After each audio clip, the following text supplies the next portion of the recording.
Ακούμε τους πολιτικούς αρχηγούς ενόψει των ευρωεκλογών κυρίως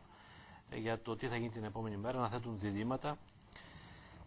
Θα ήθελα λοιπόν να σας ρωτήσω σε ποιο πολιτικό πλαίσιο στην κεντρική πολιτική σκηνή θα μπορέσετε να λειτουργήσετε καλύτερα και αποτελεσματικότερα όταν αναλάβετε καθήκοντα στην περιφέρεια για την ερχόμενη πενταετία. Υπάρχει εξάρτηση της λειτουργίας της περιφέρειας από τις πολιτικές πρακτικές των κυβερνήσεων που θα έχουμε τα επόμενα 5 χρόνια, δεδομένου ότι θα υπάρξουν εθνικές εκλογές ούτως ή άλλως, προγραμματισμένες ή έκτακτες,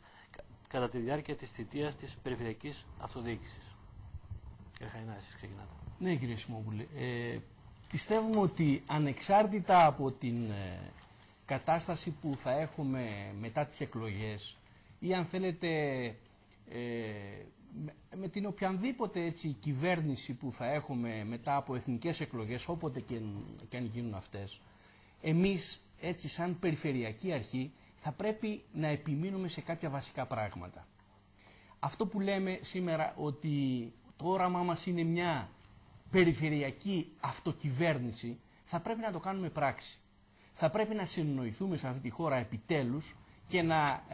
υποχρεώσουμε, αν θέλετε, την κεντρική πολιτική εξουσία, ανεξάρτητα, σας λέω ξανά, από ποια πολιτικά κόμματα θα συναπαρτίζουν αυτοί, θα πρέπει να συνοηθούμε για την προοπτική και το μέλλον της περιφερειακής αυτοδιοίκησης. Αν θέλουμε να είμαστε μια σύγχρονη ευρωπαϊκή χώρα, αν θέλουμε να είμαστε μια χώρα η οποία θα οικοδομείται στα πλαίσια της Ευρώπης των περιφερειών, αν θέλουμε να οικοδομήσουμε ένα κράτος που η κεντρική εξουσία θα παίζει το ρόλο ενός επιτελικού και στρατηγικού οργάνου για να, αν θέλετε, να λύνει ζητήματα στρατηγικής της χώρας μας και οι περιφέρειές μας να έχουν ένα ουσιαστικό ρόλο που δεν θα διαχειρίζονται απλά κάποια ζητήματα της καθημερινότητας, τα οποία είναι σημαντικά και θα πρέπει να το κάνουν και αυτό, αλλά θα μπορούν να αποκτήσουν ένα τέτοιο ρόλο και τέτοιες αρμοδιότητες που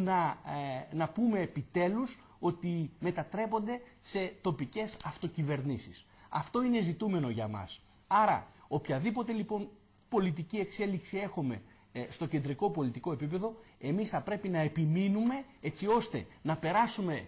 στην μεταρρύθμιση νούμερο 2 του Καλλικράτη, να καλύψουμε τα θεσμικά ελλείμματα και κυρίως